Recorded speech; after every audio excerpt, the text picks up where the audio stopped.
Napag-usapan natin ang patungkol sa may laban nitong sila Vega at Testarossa, kung saan lalong lumalakas itong si Vega habang tumatagal ang laban. Pero bago natin simulan itong video na ito, ay i-roll muna natin ang intro.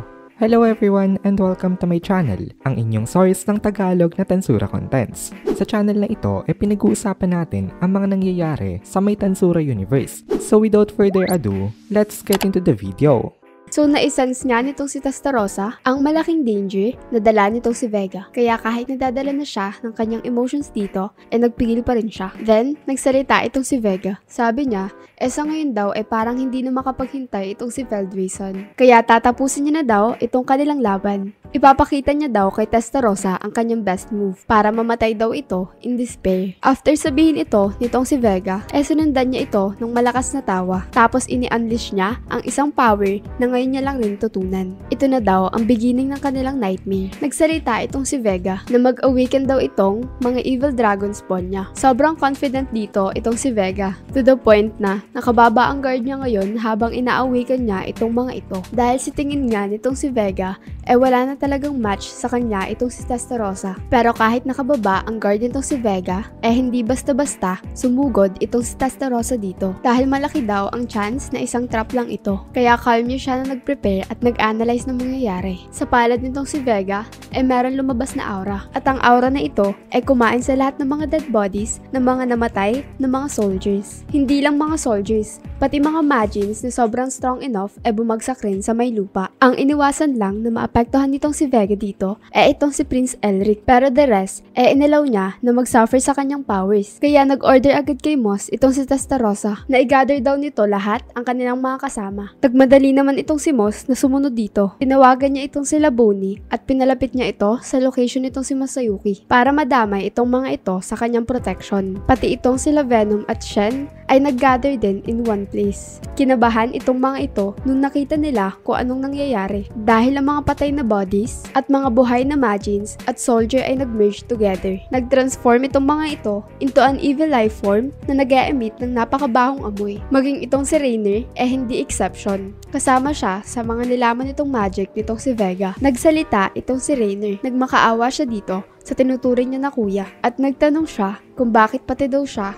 dinamay nito sa inicast niya na magic. Nakakaramdam itong si Rainer ngayon ng sobrang sakit na feeling, pero desperately pa rin ito na tumatawag sa pangalan ni Vega. Pero ngumiti lang itong si Vega sa kanya at tinawanan ni Vega itong paghingi ng tulong nito. Para kasi kay Vega, pawn lang itong si Rainer from the very beginning para meron siyang mapag-experimentan ng kanya panibagong power without any hesitation. Basically, iniligtas nito si Vega itong si Rainer sa pagiging test subject ng mga magical inquisitors para gawin itong test subject ng kanyang sariling powers. Kaya kawawa talaga itong si Rainer dito. Then, nagsalita itong si Vega. Sabi niya kay Rainer, wag daw ito mag-alala. Papanatag daw ito dahil naging useful daw ito sa kanya. Tutulungan niya daw itong si Rainer. Natuwa naman itong si Rainer dito. Pero ngumiti uli itong si Vega. At this time, mas malaki at mas evil itong pagngiti niya. Narelieve pa itong si Rainer. Kasi akala niya tutulungan siya ni Vega. Nang bigla siyang dinevour ng sludge na gawa nga sa mga melted corpses. Nung nakita ito ni Arios, kinalabutan siya. Namutla itong si Arios. Tapos nagsalita siya kay Vega. Sumigaw itong si Arios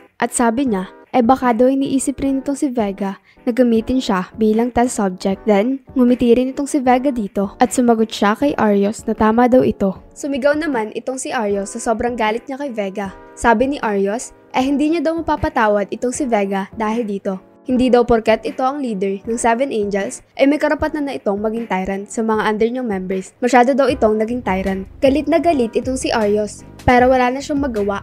Kasi ang lower half ng kanyang body naiswallow na rin ng sludge. Sumigaw itong si Arios ng tulong. Humihingi siya ng tulong kay Feldway. Sabi ni Arios, out of control na daw itong si Vega. At this rate daw, lahat ng nandito mai-devour niya. Pero hindi natapos ni Arios itong statement na ito. dahil kinain na rin siya ng sludge monster na inispawn nitong si Vega. Narinig naman ni Feldway ang pagsusumbong nitong si Arios sa kanya, pero hindi rin kumilos itong si Feldway. Hindi dahil sa sobrang busy niya kay Vilgrind, kundi dahil wala rin naman talaga siyang pakialam kay na Arios. Itong si Arios ang naging pinakahuling sacrifice para maging ready ang dragon spawn nitong si Vega. Ang sludge monster na kanina ay nag-a-absorb ng mga magins at ng mga corpses ay biglang nag-divide into several humanoid monster forms. In this moment, maraming fearsome creatures ang na-spawn dito. Parang ginaya nitong si Vega ang Demon That Birthday na skill nitong si Cagali, kung saan nagpuproduce nga ito ng mga body gamit ang maraming sacrifices. Pero of course, hindi talaga totally na magkagaya itong mga outputs nila. Itong kay Vega product ng kanyang organic domination at mass reproduction na subskill ng kanyang Evil Dragon King na Azidahaka. Ayon kay Vega, itong Evil Dragon Spawn production daw ay dinevelop niya na power para makapag-create ng mga evil life forms na magiging loyal na mga followers niya. 4 na Evil Dragon Spawns ang naiproduce niya dito. Although meron itong mga ito na resemblance to a human being, napaka-hideous pa rin ng kanilang physical appearance. Isang tingin mo pa lang sa kanila, makikita mo na agad na hindi talaga sila normal. Ang entire body ng mga Evil Dragon Spawns na ito ay covered with black scales, at ang mga scales na ito ay gawa sa mythical grade level ng mga materials. Meron silang pair of black wings at para silang remnants ng mga angels na nagre-release ng napaka-evil na aura. Walang utak itong mga ito, kaya walang light of intelligence sa kanilang mga mata. Hindi sila conscious na katulad ng mga human beings. Basically, para silang mga robots, pero robot na merong power of judgments. Mga fighting machines lang itong mga ito. Itong mga ito ay masama ang titig kina Venom at Hinata. Maaring dahil daw ito sa may anger na nararamdaman sa mga ito ng mga na-devour ng sludge monster. Tumawa naman itong si Vega. Sabi niya, ano daw ang tingin itong si Testarossa sa mga lovely pets niya. Kanina pa daw nagkukumahos itong mga kalaban nila, pero ngayon tapos na daw ang kanilang pag-i-struggle. Dahil itong mga Evil Dragon Spawns daw na ito masyado daw malakas para kayanin na tapatan nitong mga kasama nitong sila Testarossa. At dito na muna natin tatapusin itong video na ito. Kung nagugustuhan mo itong mga videos natin, ay please consider joining the membership para mapanood mo na agad ang mga kasunod na part,